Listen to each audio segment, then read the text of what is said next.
जननी पे मैया की। बंधु देख रही है कि वो फल फूल प्रसाद खा रहे। सुलाकर कहाँ आई थी? पालने में। दौड़ी चलेगी पालने के पास तो देख रही वहां भी सो रही। अब और असमंजस, बीच में खड़ी हो गई।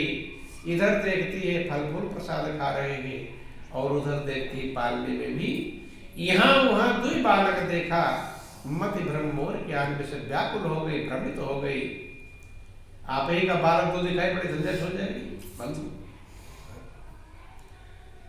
अत्यंत जब व्याकुल हो गई तो वर्णन आता है कि देख रावा मातई निज अद्भुत रूप अखंड, रोम रोम प्रतिला गई कोटि कोटि ब्रह्मांड। भगवान ने कौशल्या को अद्भुत जो कण कण में जरे जरे में व्यापक रूप है उसका दर्शन कराया, उसका दीदार कराया। एक एक रोम करोड़ों करोड़ों ब्रह्मांड के समान लग रहे हैं। एकदम व्याकुल हो गई कि अतिशय विस्मित देख महतारी प्रभु हंसदीन कृपाल करारी। हरि जननी बहुविध समझाई, या जन कहीं कह सुमति माई। माँ को समझाया कि माँ ये बात किसी से कहना मत, चूंकि ये तुम्हारे लिए है। किसके लिए है? तुम्हारे। ध्यान दे, बहुत लोग कहते हैं जो गुरु ज्ञान देते हैं कहते किसी को बताना मत, क्योंकि वो उसी के लिए होता। राम भी कह रहे हर जननी बहुविध समझाई और यह जन कहीं कह सुमति माई। ये अद्भुत जो रूप है, अद्भुत जो ज्ञान है, अद्भुत जो स्वरूप है, ये किसी से कहना मत। क्यों? क्योंकि कहने से कोई समझ पाएगा नहीं। प्रैक्टिकल का ज्ञान प्रैक्टिकल समझ में आता है। मना कर दिया। कहने का अभिप्राय कि कौशल्या भी जिसके सामने भगवान राम प्रकट हुए हुए पहचानने में असमर्थ नहीं। तमाम जिक्र आता है। इंद्र का पुत्र जयंत जब भगवान राम को देखा कि राम सीता का श्रृंगार कर रहे हैं सामान्य मनुष्य की तरह, जिक्र आता है कि एक बार चुनि कुसुम सुहाए, निज कर भूषण राम बनाए। सीतई पैराए प्रभु सादर, बैठे फटिक शिला पर सुंदर। कहते कि भगवान राम ने कुछ फूल तोड़ा, निज कर अपने हाथों से आभूषण बनाया। अब जंगल में कहाँ सोना चांदी के आभूषण है, तो इसलिए फूलों के ही आभूषण बनाए। निज कर भूषण राम बनाए, सीता ही पहराए प्रभु सादर। प्रेम पूर्वक सीता को पहनाया फूलों के गहने, फूलों के आभूषण, हार इत्यादि। फटिक शिला पर बैठे, स्फटिक शिला पर। सुरपति सुत धरिवायस बेसा। जो इंद्र का पुत्र जयंत था वो विचार किया कि ये भगवान है, सामान्य मनुष्य के रूप में स्त्री का श्रृंगार कर रहे हैं, तो सामान्य ही है, सजा रहे हैं। उनका टेस्ट लेना चाहा। क्या किया कि सुरपति सुत धरिवायस बेसा, सठ चाहत रघुपति बल देखा। जिम पिपील का सागर था, मुड़ मंदमति पावन चाहा। तो महापुरुषों का टेस्ट ऐसे है कि जैसे एक चींटी समुद्र का थाह लेना चाहे, कितना गहरा समुद्र था ले पाएंगे, ऐसे ही जीव और परमात्मा के विषय में है। जीव परमात्मा के थाह लेने में असमर्थ है। क्या है? असमर्थ। जब परमात्मा का बनाया हुआ एक छोटी सी आपका जो शरीर है, इसका भी थाह सारे संसार के वैज्ञानिक, इंजीनियर, डॉक्टर मिलकर आज तक नहीं ले पाए। ले लिए। इस शरीर में क्या क्या है, क्या क्या संरचना है, पूरा समझा बहुत थोड़ा है। बंधु जब सब मिलकर नहीं समझ पाए तो ये कैसे समझ पाएगा? जब उसकी रचना को नहीं समझ सकते तो उसको कैसे समझ लेंगे? कि जिम पिपील का साहगर था, मूढ़ मंद मत पावन चाहा। जैसे चींटी सागर की थाह लेना चाहे, ऐसे ही जीव परमात्मा का था लेना चाहता, ज्ञान था। कैसे टेस्ट लूं, उसने विचार किया और सीता के चरणों में चोंच मारकर भागा। किसका वेश बनाकर? कौवे का। सुरपति सुत धरि वायस वेश, वायस माने कौवा होता है, कौवे का रूप धारण करके और इसी तई चरण चोंच हति भागा, मुड़े मंदमति कारण कागा। भागा कि चला रुधिर रघुनायक जाना, सिक धनुष सायक संधाना।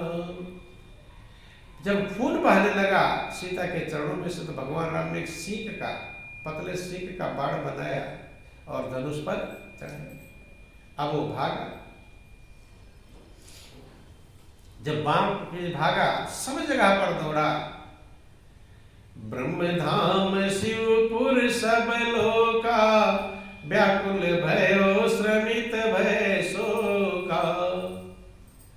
सब जगह की काहू बैठन कहा न होही, राखी को सके राम कर द्रोही। किसी ने भी उसे रोका नहीं, बैठने के लिए नहीं कहा। पिता के पास भी गया, लेकिन पिता ने भी रखा, इंद्र ने भी रखा। तो देखो, सबसे दयालु संत होते हैं। कौन होते हैं? नारद ने व्याकुल देखा। क्या देखा? कि नारद देखा बिकल जयंता, लागी दया कोमल चित सुनता। व्याकुल देखा तो नारद ने उसको समझाया, पठवा तुरंत राम पहताई, कि प्रभु के पास ही जाओ। कहे से पुकार पड़ गए। कहते हैं कि त्राहि त्राहि करके चरणों में गिर पड़ा कि मैं मंद मंद जान नहीं पाया। कीन मोह बस द्रोह जतन चाकर बधुचित, और प्रभु छाड़ो कर छो को कृपाल रघुवीर। कहते तब द्रोह किया था, जब बद उचित था, लेकिन भगवान ने एक नयन कर तजा भवानी। भगवान शंकर पार्वती से कहते कि पार्वती, उसकी एक आंख में बाण लगाया, लोगों को शिक्षा देने के लिए कि ताकि कर्म का फल मिलता है, शिक्षा के लिए एक नयन कर तजा भवानी। बोलो वृंदावन बिहारी लाल की।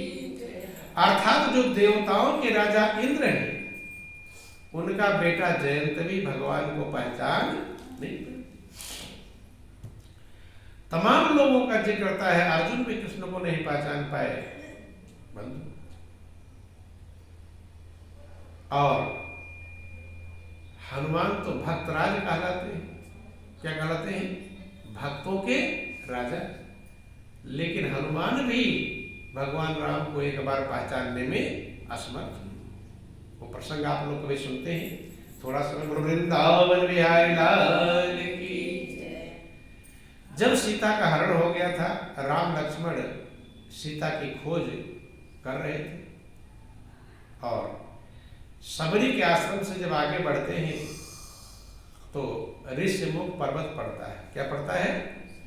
कि आगे चले बहुरी रघुराया, ऋष्यमुख पर्वत नीराया। तारा सचिव सहित सुग्रीवा, आवत देखिए तुल बल सीवा। वहां मंत्रियों सहित सुग्रीव रहा करते थे। ऊपर पहाड़ पर रहते थे। जब नीचे घाटी में देखा कि दो वीर धनुष बाण लेकर आ रहे हैं, कि अति सभीत का सुनु हनुमाना, पुरुष जुगल बल रूप निधाना। डर गए, क्योंकि दुश्मनी थी बाल से। विचार किया कहीं बाल ने मुझे मारने के लिए भेजा ना। चूंकि मनुष्य जब दुश्मनी रहती है तो किसी को बजेगा, उसके अंदर डर पैदा हो जाता, कहीं मेरा भेद लेने आ रहा हो, कि मुझे मारने आ रहा है। बंद कियत सभीत का सुनु हनुमाना, पुरुष जुगल बल रूप निधाना। धरि बट रूप देख तय जाई, कैस जान जिय शयन बुझाई। कि हनुमान वे उनके सेवक थे। हनुमान से कहते हनुमान तो ब्राह्मण का वेश बना कर जाओ, वेश बदल कर जाओ और पता करो कि कौन किस लिए आ रहे हैं। कि पठवा बाली हो ही मन मैला, भागो तुरत तजो या सैला। मलिन मन बाली ने अगर भेजा हो मुझे मारने के लिए तो वहीं से इशारा कर देना। जब तक वो पहाड़ पर चढ़ेंगे तो दूसरे साइड में उतर जाओ, भाग जाओगे इस पहाड़ को छोड़कर। क्योंकि पहाड़ पर चढ़ना कठिन है, उतरना आसान है। कि विप्र रूप धरि कपिता गयऊ, माथ नायस पूछत भयऊ। हनुमान ब्राह्मण का वेश बनाकर जाते हैं और सिर झुकाकर प्रणाम करते हैं, पूछते हैं। तो देखो जब भी मनुष्य कोई ना कोई कपट करता है, क्या करता है? कपट। तो कहीं ना कहीं चोर होता है ना, चोरी करता है तो कहीं ना कहीं चोरी की पहचान छोड़ ही जाता है। वो आप लोग कहते हैं चोर की दाढ़ी में तिनका होता है।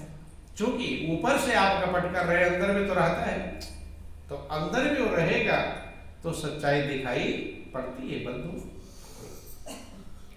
हनुमान जी जाकर प्रणाम करते हैं, माथ नायस, माथ पर सर झुकाकर प्रणाम किया। बनाए किसका वेश है? ब्राह्मण का। ब्राह्मण को लोग प्रणाम करते हैं, लेकिन ऊपर से बने अंदर में तो वही बात। क्या पूछते हैं कि को तुम श्यामल गौर शरीरा, छत्री रूप फिरौ बन वीरा। कठिन भूमि कोमल पद स्वामी, कवन हेतु बन विचरो स्वामी। कहते हैं कि आप सांवले और गोरे शरीर वाले कौन हैं? तो अगर हनुमान पहचानते तो ये बात पूछने की जरूरत नहीं बंधु। लेकिन ध्यान देना, कसौटी हर जगह पर कसौटी काम करती है। कसौटी थी सबरी के पास में, सबरी के पास भगवान राम लक्ष्मण गए तो सबरी को ये पूछना नहीं पड़ा को तुम श्यामल गौर शरीर है, उसे पूछने की जरूरत। वो तो हाथ जोड़कर खड़ी होती है, पानी जोरी आगे भई ठाड़ी, प्रभु बिलो की प्रीति अति बाढ़ी। प्रभु का दर्शन पाकर अत्यंत प्रेम उमड़ पड़ा, हाथ जोड़कर खड़ी होती है कि के विधिय स्तुति करो तुम्हारी, अधम जाति में जड़मति भारी। कहती कि प्रभु आपकी स्तुति वंदना कैसे करूं, मैं अधम जाति की मंद बुद्धि हूं। कि अधम ते अधम अधम यति नारी, तिन मऊ में मति मंद अघारी। अर्थात सबरी को पूछने की जरूरत नहीं। वो कसौटी अपने गुरु मतंग ऋषि से प्राप्त किया था। केवट के पास कसौटी थी, केवट को नहीं पूछना पड़ा। केवट तो यहां तक कहता है, कहा है तुम्हार मर्म में जाना। क्या कहता है? मैं आपके मर्म को भी जानता हूं। जहां जनरल कहा जाता है कि मर्म न जाने कोई, परमात्मा के मर्म को कोई जानता नहीं। वही भक्त कहता है कि मांगी नाव न केवट आना, अब कहे तुम्हारे मर्म में जाना। अर्थात हर चीज की कसौटी होती है। सोना पीतल को परखने कसौटी होती है, कपड़ा को परखने कसौटी होती है। कभी कभी एक कपड़े के बदला दूसरा खरीद कर ले आते हैं। क्यों? दूसरे को ले आते, भाई चलो मेरा कपड़ा खरीदवा, या सोना चांदी गहने आभूषण। हर चीज की कसौटी है। ऐसे परमात्मा कण कण में जर्रे जर्रे में मौजूद है। उसको परखने की, पहचानने की, ज्ञान की, समझने की कसौटी है। और वो कसौटी बिना संत महापुरुषों के जीव को प्राप्त नहीं होता। वही कसौटी मिली थी नामदेव को, जो कुत्ते के रूप में पहचानने में देर नहीं। वही कसौटी संत रैदास के द्वारा मीरा को मिला था। अभी एक छिपकली कूद जाए तो लोग उछल कर भागते हैं, और मीरा के पास क्या आया था? काला नाग, काला सांप, लेकिन मेरा भागी नहीं, मेरा तो और मगन हो रही है कि धन्य धन्य मेरे भाग्य, प्रभु आए काले सांप के लिबास में, अपने भाग्यशाली समझिए। तो जीवन बहुत कीमती है, जिंदगी में सब कुछ है, लेकिन उसकी पहचान, परख और कीमत समझना, जब तक हम जिंदगी की कीमत नहीं समझ पाएंगे तब तक जीवन के सच्चे लक्ष्य को हम प्राप्त नहीं कर पाएंगे, और तब तक दाएं बाएं जीव भटकता रहता है, भटक करके अपने जीवन को यूं ही गंवा देता है। तो जीवन बहुत कीमती, अनमोल है, सृष्टि का सिताज है, सृष्टि का सिरमौर है। अपने लक्ष्य को प्राप्त करने में सदा सजग रहना चाहिए। जो हमसे चूक हो जाएगा वो फिर मौका मिलने वाला नहीं। बोलो वृंदावन बिहारी लाल।